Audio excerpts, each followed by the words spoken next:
So that means now the amount of workspace is not a constant, but it is a variable. And what we want is, so the question is, can we get faster running times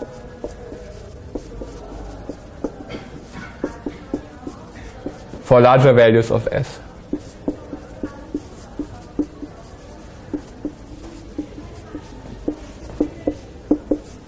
So that's what we find out. And it turns out that you can do this in several cases. And so I will show you some examples of how this can be done. And so, as usual, so the first example will be sorting. So let's do the first example. I think maybe 05 or 06. And so what is the situation? So as input, we have some set x, or some sequence x, x1 up to xn of numbers. And the output should be the elements of x in sorted order.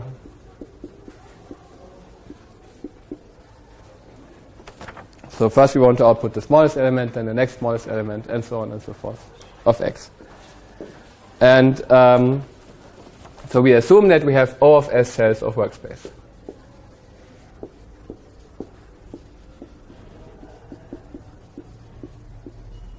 Okay. And so now let's see how something like this can be done. And so for this, I need to have like one. So for this we have some primitive step that I need to carry out again and again. And so what is this primitive step? Or so what do I do in one iteration of the algorithm? Or the main procedure of the algorithm is the following. The main procedure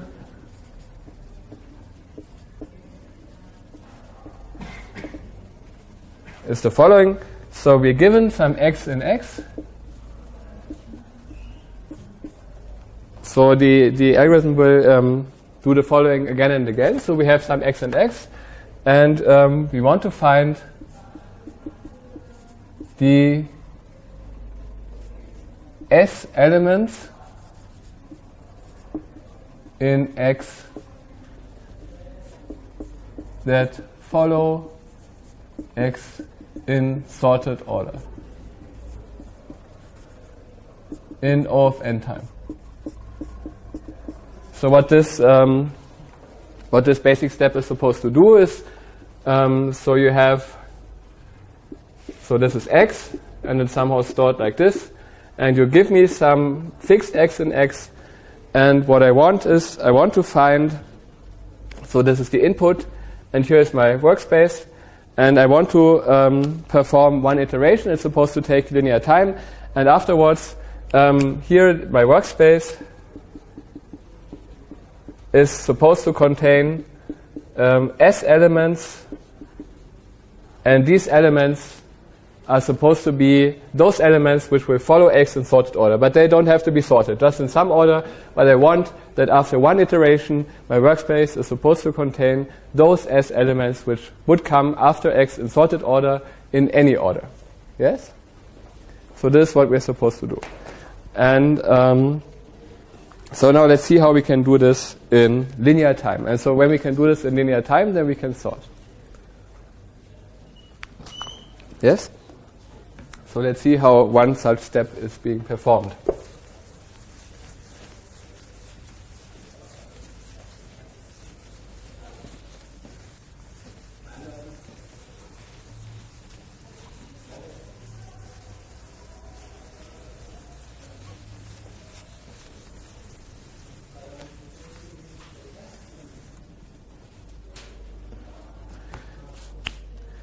Okay. So let's see how one step works. So again, so this is x.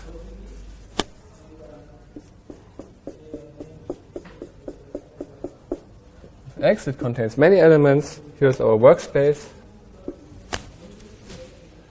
And so here's this X and X whose successors we want to find. And so how does it do? What does this algorithm do? So we scan X from left to right.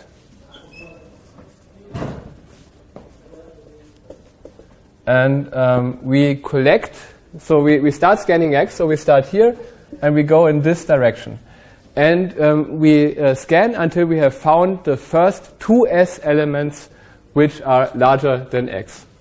Scan from left to right, collect the first two S elements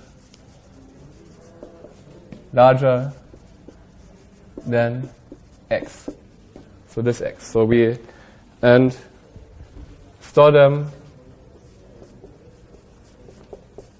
in workspace. Yes, so we scan from left to right. So we look at every element here in X in order, and we look at those elements which are larger than X, so maybe this one, this one, this one, and so on. And we continue the scan until we have found two S elements which are larger than X. And we put all of these elements into workspace. Right? And once we have found two S elements, we stop. Right? So here we have, so I said, so S is the parameter, but so I assume that I have some constant factor of S, so some constant factor times S cells in my workspace, such that I can do things like this, that I can also store like 2S or 3S elements, or maybe even 100S. So I'm ignoring these constant factors in order to describe the algorithm more conveniently. Otherwise, I would have to say things like, oh, I only have S over 2. Yeah, I mean, just to make the work with the constants more pleasant. Okay, so anyway, so now we have these 2S elements. And now the next step is we compute the median of the workspace.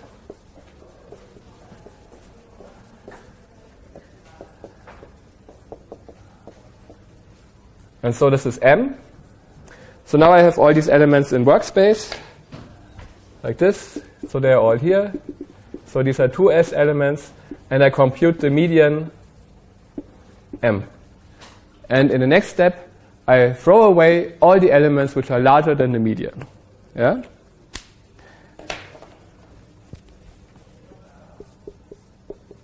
Throw away all elements larger than M. Yes, so I have these 2S elements which are larger than X in my workspace. I compute the median, and then I throw away everybody who is larger than the median, right? And so this means that afterward I only have S elements in my workspace, right? So this is all which is less than M, or at most M, like this. And this is free again, right? So this is free, because I threw away those elements. And then I continue my scan here, and I find the next S elements which are larger than X. Yes? Okay, continue. Scan of X, find next S elements larger than X, and store them in workspace. Yes, so I computed the median, I threw away everything which was larger than the median. So this means I have, again, S free cells in my workspace. I continue scanning X. I find the next S elements which are larger than my start value X.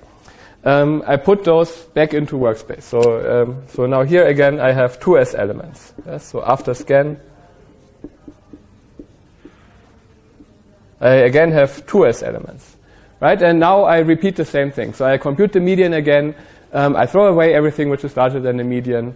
Then I have S elements again. Then I continue the scan until I find the next S elements. I store them into workspace. I have 2S elements in my workspace. I compute the median. I throw away everything which is larger than the median, and I continue. Yes? You understand? And that's the algorithm, right? And so I do this until, so this we repeat. Let's see. So here we repeat until all of X is scanned.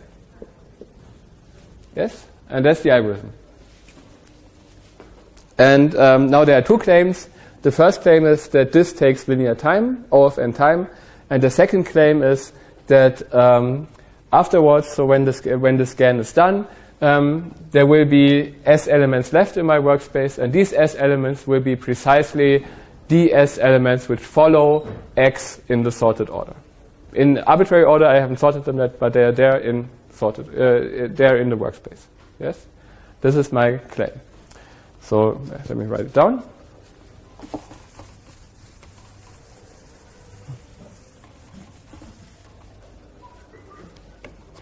So claim. This takes O of n time, and after the scan we have the S elements following X in workspace. Yes? That's the claim. And now let's prove it.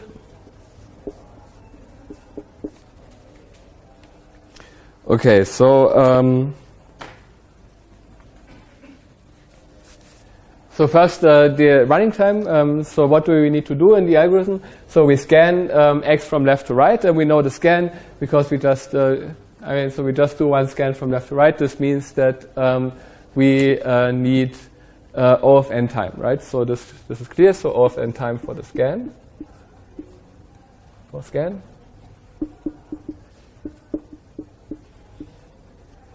And then we need to compute the median, right? So we need to compute we repeatedly compute the median. And so how long? So several times we compute the median of 2S elements. So how long does it take to compute the median of 2S elements? Do you know? Or do you know what the median is? Yes, everybody knows. Linear time, yeah. So one median computation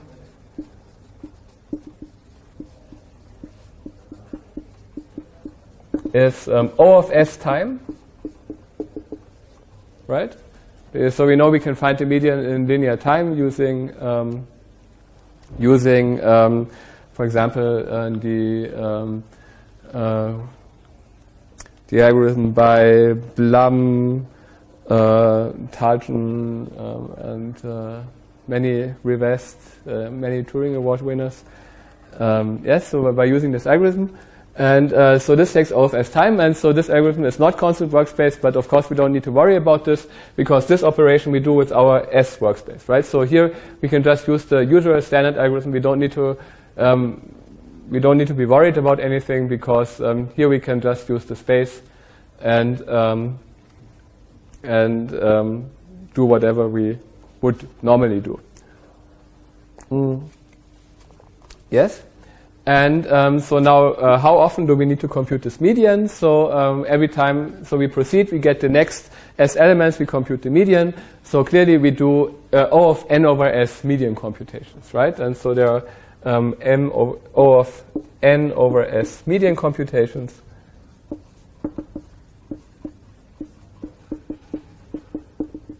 Because every time we compute the median, so before that we have collected S new elements from our input.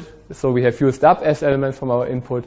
And so this means we have n over S median computations. And so clearly, so we have O of n time for the scan, and then n over S times we spend O of S times, so we have O of n running time. Yes? So this is it. And now the second claim is that that after the scan we have the S elements in our workspace. So the S elements that remain in our workspace are precisely those elements that we are looking for, meaning the elements that follow X in sorted order. Yes, and do you see this, or does anybody have doubts about this? So the proof would be, so you say, so we know at the end we have S elements, right? So what I would do is, so you look at some element, so let Y be one of the X elements, of the S elements following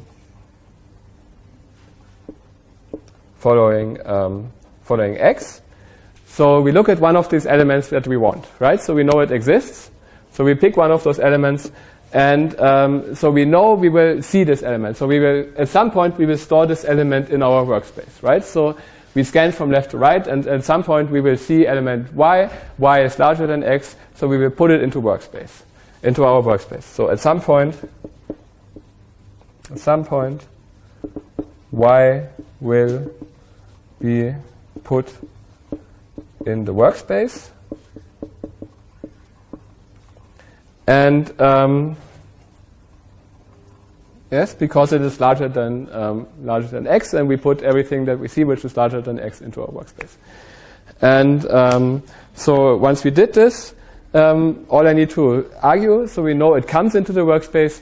And so now the next thing that I need to say is that once it came into the workspace, it will never go out again, right? So we will never kick it out of the workspace again. So once it gets there, it stays.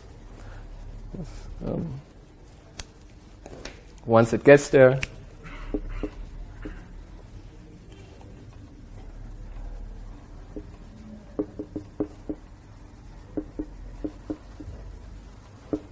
it stays. So as soon as it is in the workspace, we will not kick it out again. And so why? So because we do all these median computations, so this element is in workspace, and the only reason it could be kicked out of the workspace again is that we compute the median, and it turns out that this element Y is larger than the median and gets removed. Right, so the only way that this Y could be removed from the workspace would be that it is larger than the median at one of our computations, right? But so how could it be that Y is larger than the median? So Y could only be larger than the median if if there are at least S elements in our workspace which are smaller than Y, right? Because we have 2S elements in our workspace, we compute the median of these 2S elements. That means there will be pretty much exactly S elements which are smaller than the median, and Y is larger than the median, so there would be S elements in our workspace which are smaller than the median. But this cannot be by our assumption, because we assumed that Y is one of the S elements following X. So this means there cannot be S elements larger than X which come into our workspace, which are smaller than Y, by assumption. So it just means Y will stay there, right? And so this means this Y will be in our workspace in the end, and so we know that there are exactly Y elements, there are exactly Y of the S of those candidates that we want, and we know at the end we will have exactly S elements left, so the set that we get is exactly the set that we want. Yes? Clear? Good. Yes, and so this is quite useful. So we somehow know we can, using one scan, we can find the next S elements in our workspace. Yes, we can find the next elements in sorted order and put them into our workspace. And so this operation comes in quite handy. And so this was not really the problem that I wanted to solve originally. So the original problem that I wanted to solve was sorting, right? And so let's see how this then happens.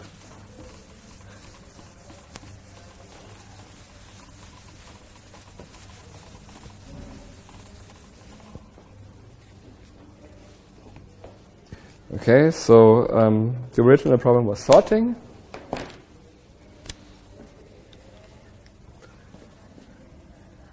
sorting. So how can we use this procedure to sort? How would you do this? Now it's easy, right? So, yes. So we just, so sorting is just so for I equals 1 to n over s. Use procedure to find next s elements, sort them, and output them. Right? And yes, so we all believe that this works. Yes. And so how long does this take? So this takes O of n time, and this takes O of s log s time. Right? So we just found out that it takes O of n time to find the next elements, the next s elements, and then we sort them in workspace. And since we're, again, we have O of s workspace available, so we can just use whatever algorithm we like merge sort or heap sort or whatever, which sorts the algorithms in s log s time. And then outputting them, well, so we just need to scan and then output each element, so maybe O of s time. So we know that one iteration is O of n plus s log s. And we have n over s iterations. So the total time is n over s times n plus s log s. And so this is O of n squared divided by s plus n log s. Yes? And that's it. So we can solve the problem in, so we can sort in this time. And this is close to optimal. So now it depends, so it's, I'm not quite sure if this is really optimal, so it depends on what exactly the model is. So if you say your primitive operation is that you can just scan the input from left to right, then this will be optimal. If you say you use a certain number of bits, so you're in the model where you measure the cell size in bits, then this is not quite optimal, so you can save a log factor here, but it's close to optimal. And so this is what we mean by a time-space trade-off, and we see that this is really really somehow what we want. So as s gets larger, this running time gets better. And we see if s is constant, so what I didn't really explain it, but so what everybody of you knows, so if s is, or would see very easily, so if s is constant, then here we have a running time of O of n squared. And O of n squared is what you would get if you just first find the first element, then you scan again to find the second element, and you scan again to find the third element and output it. So that would be O of n squared. And if s is n, so you have the usual amount of workspace available, what you usually can do, then the running time would be n log n, which you expect from a sorting algorithm. Yes, so this is a smooth trade-off. And now we see what happens in between is a smooth transition. Yes? And that's sorting. And now let's do something which is a little bit more difficult. And so this was sorting.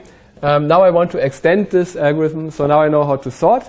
And the next step is, since we do computational geometry, the next step I want to do is to compute convex heights.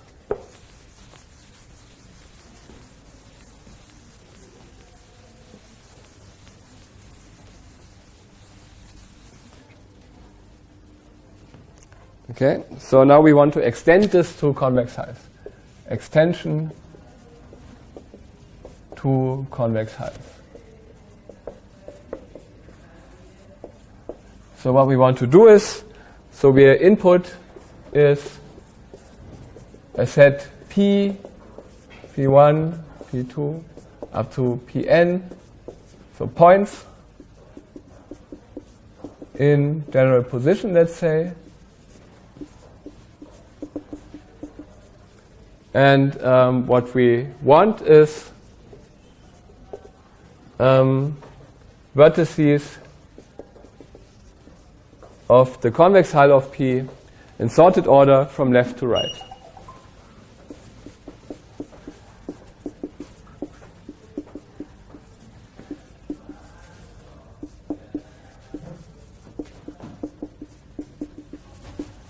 So now I want to compute the convex hull. So now I just don't want to sort, but I want to do something more complicated.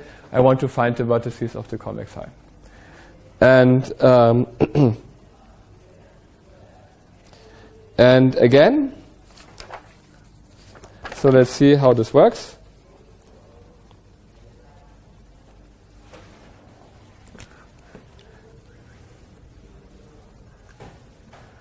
And so the primitive operation, it works like this. So first we use the procedure to find the first the first S elements in P by X coordinate. Right, so I have this procedure where I can find the first S points. So maybe my point set is this here.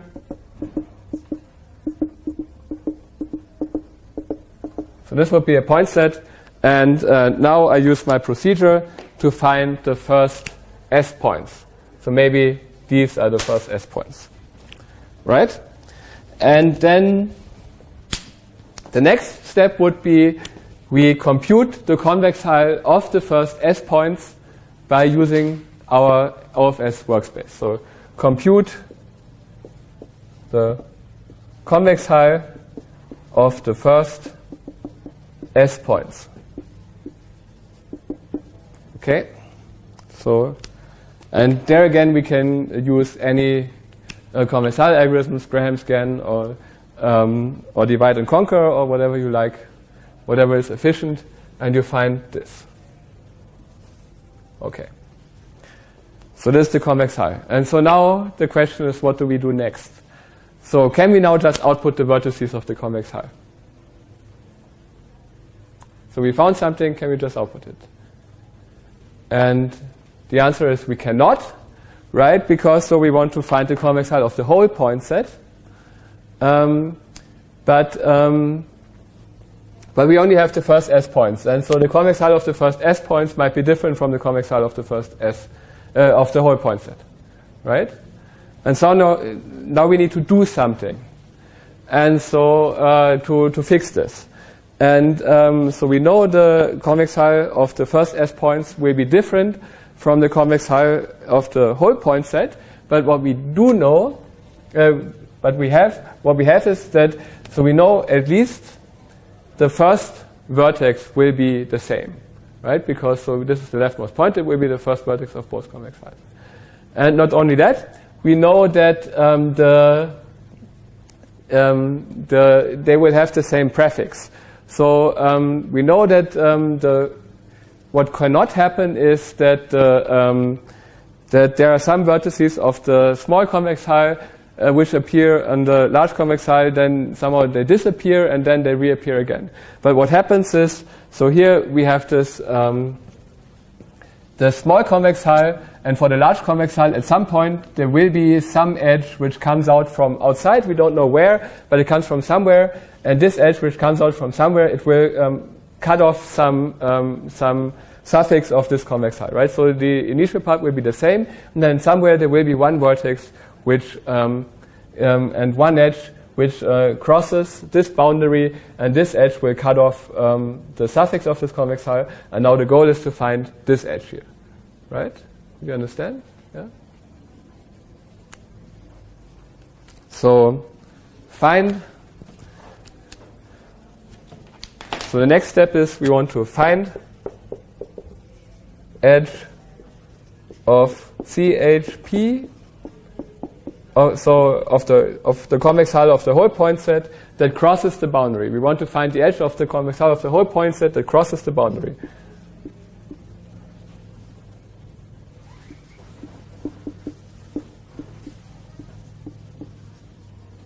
Yes? And then when we find this edge, we know which vertices we can output. Yes? And so now the question is, how can we find this edge? And so in order to find this edge, we just do some kind of and so this we do with one scan through the point set. And so how do we do it? We do it in a greedy fashion.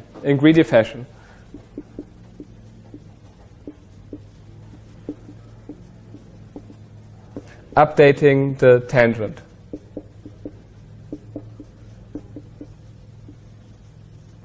And so what do I mean by this? So so we do like one scan over the point set, and so we don't know in which order the points come. So let me do the animation. So we somehow want to find this edge, and so what we do is, so we start with the first point. The first point might be this, and so now we want to see. So we want to see which edge of the convex hull crosses the boundary, and so this, say, the first point. So what we do is we have this convex hull here in memory, we have this point. And so what I do now is I know this point is to the right of this convex hull, and so I'm trying to add this point to this convex hull. So what I do is I first try this edge. And I see this edge here is not good, right? Because it's not a convex hull edge. Here we have a reflex vertex. So I know I have to remove this vertex, so this vertex will definitely not be part of the convex hull of the point set, and I look at this edge, right? So, and so now I see this edge will certainly be a convex hull edge because it makes a convex angle here, and so I tentatively take this edge, right? I know this thing here I can remove. But this was the first point. So now I look at the second, and so this is the general situation. So I know I have some prefix of the convex hull, which is in my workspace, and I have one tangent edge which goes to the right. And now I look at the next point, and now several things can happen. So let's say, so this point here is the next point. So this was the first point, this is the second point. And now with the second point, I can just check in constant time, does the second point lie below the convex this edge or above this edge? In this situation, it lies below this edge, and so I know I can just throw away this point. It's not relevant, right? It will not be part of the convex hull. Then let's look at another point. So let's say this one is the next point, this one here. Okay, so now I look at where is it? So it's I see it's above this edge, right? So I compare the this edge here to this point to this tangent edge, and I see it is above. So it means I need to remove this edge here. It will not be part of the convex hull, and I replace it by this edge here. Yes. And so now this is my current edge. So now let's see. Let's try another point. So let's say this one point will be next. This point here will be next. And so this point here is to the right of this edge. And again, two things can happen. So in this case, so let's see. I try to add this one here, and so I know. So this edge here will be maybe part of the convex hull or not. But certainly this edge here does not invalidate that edge. So it means, so this point here, it may be on the convex hull or maybe not, I don't know. But I know that it will certainly not belong to will certainly not be the right endpoint of the edge which crosses this boundary. Right? So then again, I can throw away this point, it's not important. So what can happen next? Now I look at this point, and so again, I try to add this edge here, but it turns out that this edge is not a convex hull edge, right? It's a bad edge. It makes a reflex vertex. So it means that this point here, it cannot be part of the convex hull, and so I can conclude this edge here will not cross the boundary. So this is not the convex hull edge which crosses the boundary, but I replace it with this edge here, right? So I remove this point and I put this point here instead, right? And so now I continue this procedure, and so when I scan, so I continue this, and in the end, I would claim that I end up with this point here. So if the angle is right, so right, and so this will take constant time because linear time, because I look at every point once and I do a constant time operation, and afterwards I have the proper edge which crosses, right? So this is Okay, yeah, so I mean, this is what I mean by one scan through P in greedy fashion updating the tangent. Right? Easy. And so, yes, this is this. And good. So now what do I gain? So now I had the first S points, and I have some edge which crosses here. And I'm certain, and so now I can output this point, and this point. Because I'm certain that these points, they will all be part of the convex hull. Yes, question? I didn't quite understand the greedy part of the procedure. What was greedy? Oh, why did I call this greedy? So I guess by greedy, okay, so we can debate if this is really a greedy algorithm. By greedy, I mean that you do this kind of local improvements, right? So you try the first tangent that you find, right? So what you want is you want to find this edge which crosses here. So you try the first edge that you find, and then the next point comes, and then you locally try to improve this situation, right? So you do, so in each step you have some tentative solution, and then you get more data, and then you try to locally improve your tentative solution to see whether you can get something better. And that's why I'm calling it greedy. But so maybe you don't consider this greedy, but so this is why I'm calling this greedy. But so it's maybe not really what you would usually call a greedy algorithm, but so, I mean, this procedure, I wanted to, yeah, I mean, for me it somehow feels greedy, but maybe not. Okay, yes, any other question about this? Yes. Okay, so now where are we? So now we have found these points. Yes, and so, and we can output all the vertices up to the endpoint of this edge. So we are certain that all of these vertices up to the endpoint here are part of the convex hull. Yes? So output all vertices of CH up to the endpoint of the edge. Yes? And so let me call this endpoint here X. So now we found the part of the convex hull up to here, right? And now we just repeat, right? So what do we do now? Now we can use our primitive procedure to find the next. So I'm happy up to here, right? And so I'm really happy. It's not like with a Graham scan where something can change, but I really know I have computed all the vertices of the convex hull up to here, right? So this will not change. And so what I do now is now I use my procedure, right, to find the next S points in X order which follow this endpoint, right? And then I do the same. So I find the next S points and I compute their convex hull. So maybe in this point, if these are the next S points, so maybe the convex hull looks like this. And then, so, but including this point X. So I have to, so last time I showed, so something larger X, but now I want to have it at least X. And then I compute the convex hull of the next S vertices. So in this case, it would look like this. And again, now I find the next edge which crosses this boundary here. Right, I'm doing the same procedure. And this edge would be that one here. Right? And so I certainly will make progress because I will find at least this edge which starts here. Right? So I will make progress. And I will be able to throw away the next S vertices.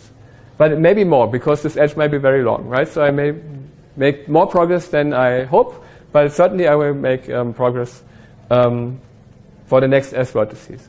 Then again, I output the vertices of the convex hull up to the endpoint of this edge. Then I go here,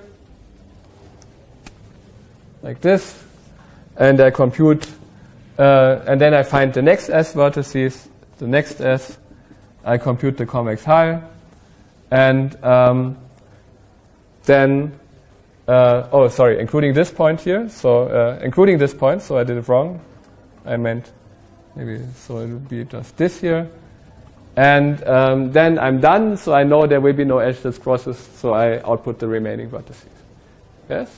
And that's the convex High algorithm, right?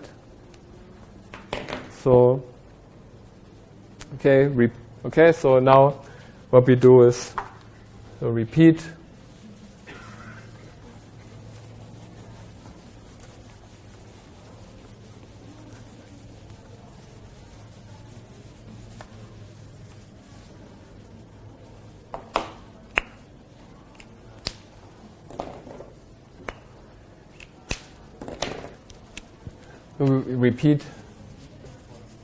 until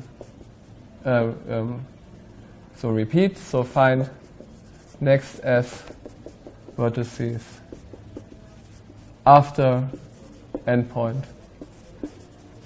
compute convex High, find edge of S verts, find edge crossing the boundary, and output until endpoint. And we repeat. And so each step takes how long? So each step, it takes O of n time for the scan, for finding the next S points. Then it takes O of S log S time for computing the convex High. And then it takes O of n time for finding the edge which crosses the boundary, plus O of n. So again, so each step it takes time O of n plus S log S. And how often do we repeat this procedure? So every time we move our boundary by at least S points, but it may be more because this edge may be long, but every time we move our boundary by at least S points. So every time we iterate, we remove S points from the input. Well, we don't remove them, but so we process S points of the input. So there's O of, or at most n over S iterations. So it's O of n squared divided by S plus n log S. So we get the same result as for sorting, right? And so this is good. So it means that convex High, the trade-off that we get is similar to the trade-off that we get for sorting. We get the same trade-off. And so again, if you make the assumption that each cell contains log O of log n bits, so if you're in the bit model, then you can improve this to S log S here in the denominator here. And so again, we get a smooth trade-off. So if S is constant, then we have a running time of n squared, which is what we had for the for Jarvis March in the first lecture. And if S is n, we get n log n. Yes? Any questions about this? No? Okay, good. And now, okay, so I have maybe 10 minutes left. So let me briefly mention another problem, and so then we will see.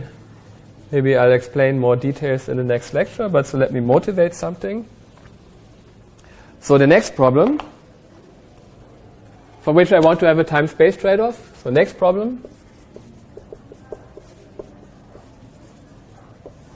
And so this is triangulating a mountain. Triangulating a mountain. And so what is this problem? So the problem of triangulating a mountain is the following. So first I need to say what a mountain is. Or it's also called a histogram in this context. And so a histogram, so it's a polygon. It's an X monotone polygon, which looks like this. So you all see the mountain? Yes, so this is a mountain. And so a mountain is an X monotone polygon.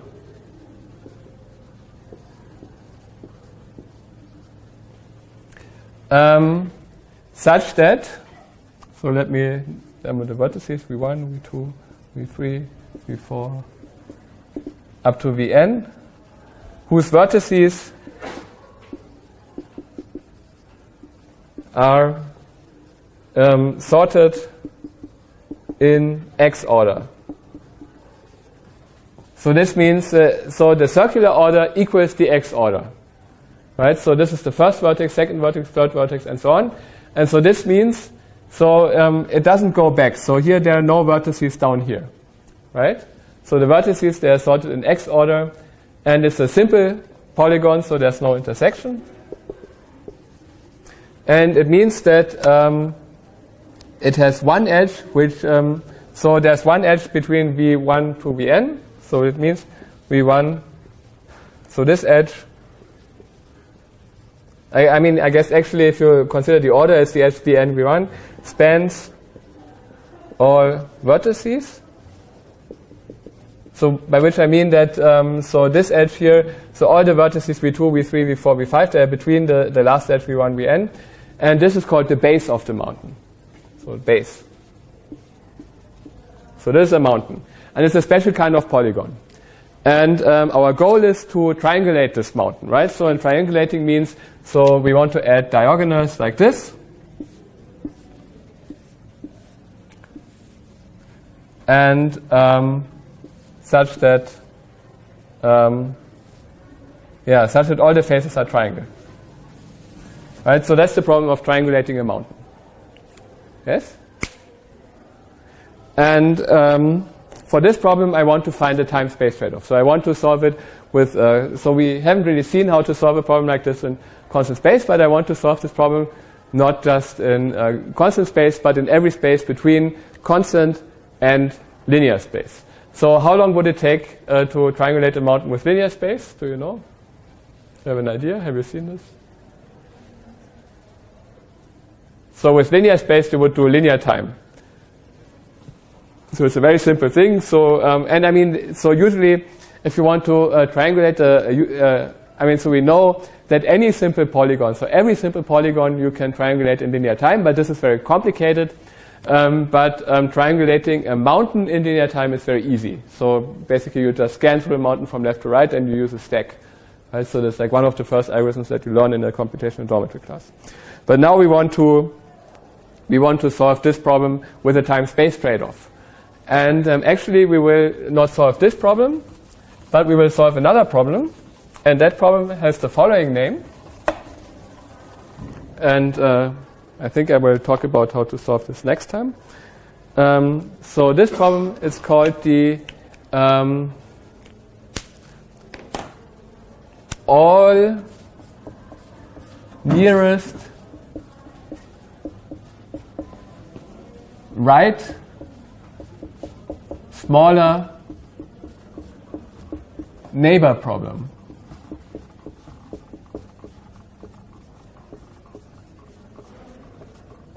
So problem.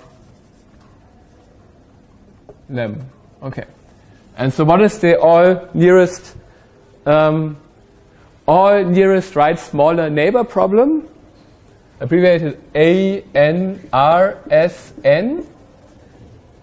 So this problem is, so we have some A or some set X, X1, X2 up to Xn of numbers.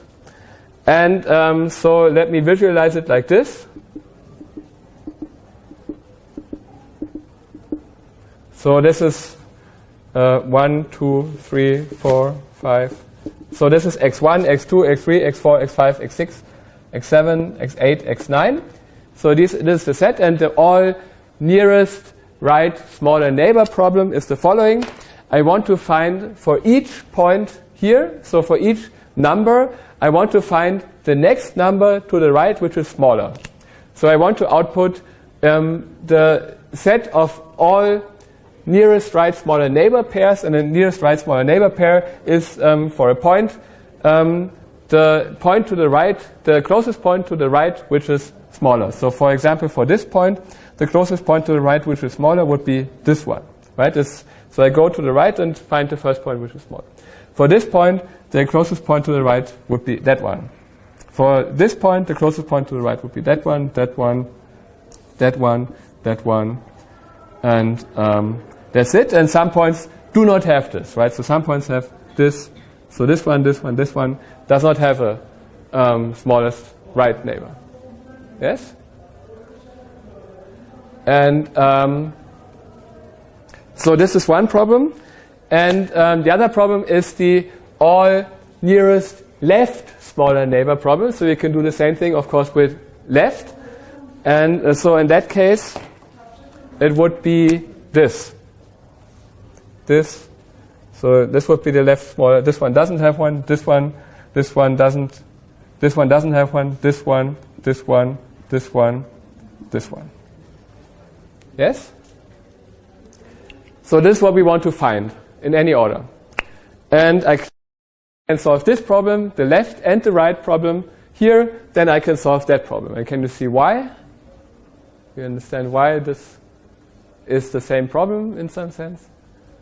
So let me give you a hint. Oh yes, you see it? Yes, the vertices of in the between two contains is important for us. Yes. We have to find that problem for them, and that's all. Because for each triangle, we have two edges, and we just want one edge remain. Exactly. Well, not quite. I mean, so there are some triangles which have 3 vertices, but you're very right. So I mean, so these pairs which I output, they will be exactly. So if I look at all of these pairs, they will give me exactly a triangulation of a mountain, right? So I mean, if I consider this as a mountain, so somehow I assume that there's this left and this right point here, and now I add so I draw these edges here. So then I see that these pairs, they will exactly give me a triangulation. I mean, so the ones who don't have partners, so they will have partners now when I have a mountain, because then I have this one here to the left and this one to the right, which will always be a left or right neighbor, right? Yes? So I need to solve this problem, and when I can solve this problem for left and right neighbors, then I can use it immediately to triangulate my mountain.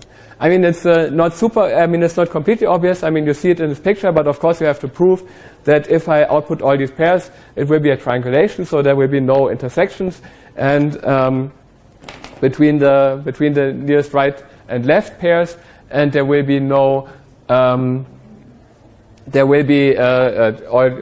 everything will be triangles, but so to prove this is not so difficult. So this means I need to solve this problem, and when I can solve this problem, I can triangulate this mountain. And so now my time for today is over. But so tomorrow I will show you a time-space trade-off for solving this problem. And so this will be maybe also interesting, because here we get a running time of O of n log s n. So this will be something new, because now we have a running time where the space trade-off is quite smooth. So if s is constant, so we have a running time of n log n. If s is n, then this will be constant. We have a running time of n, and we will have something in between. So this will be a different kind of time-space trade-off, which I will show you tomorrow. And yeah, so that's it. Do you have any more questions, or are you satisfied? Yes? Everything easy? Yes, one question? In this case of space-time trade-off, we don't have any assumption for the colossal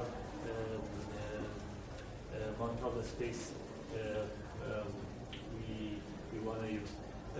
For example, if we use polynomial space, we have we have some restrictions, some abilities, and also some techniques that different to other class. Also log space, also constant space. When you use the simple kind of trade-off, I think you don't use the ability of amount of space you use efficiently. So you're saying these trade-offs are not efficient, or in what sense? Maybe. But they are optimal in a sense, right? So you can prove for certain models that they will be. Or you mean? Even if S is the polynomial, is the function of the. No, so I mean, so I restrict myself for S to be between 1 and n. So somewhere I always interpolate between constant and linear space. So polynomial space, I don't. Maybe polynomial I mean, for some problem, polynomial space will help, but so at least the problems I care about. So I mean, so usually in the setting where I work, so all the problems, they have a simple solution which uses linear space. There are also problems which use more space than linear space.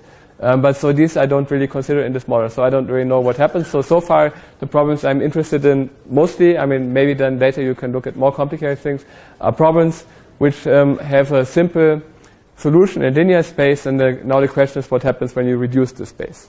For example, if we have a square root of n, a space yes. is optimal? Well, for some notion of optimal, yes. I mean, so it depends on what you mean by optimal, but so this sorting algorithm, I would claim that it is close to optimal, maybe up to some log factors, the running time, yes. And so here also, well, I mean, so here so for if you had root n space, so this would be again linear running time, and so I would also claim that linear running time would be optimal for this problem, because you cannot do better. I mean, you have to output n of n many edges in the triangulation. Yes. Another question? How do you prove lower bounds in this model? Yeah, that's a very good question. So I wanted to say a little bit about this tomorrow. So there are several answers to this. I mean, so first of all, there are some techniques. Okay, so I mean, I will say more about this tomorrow. But so first of all, there are some techniques which show that it's not possible to solve this problem with a constant space. So under some complexity theoretic assumptions.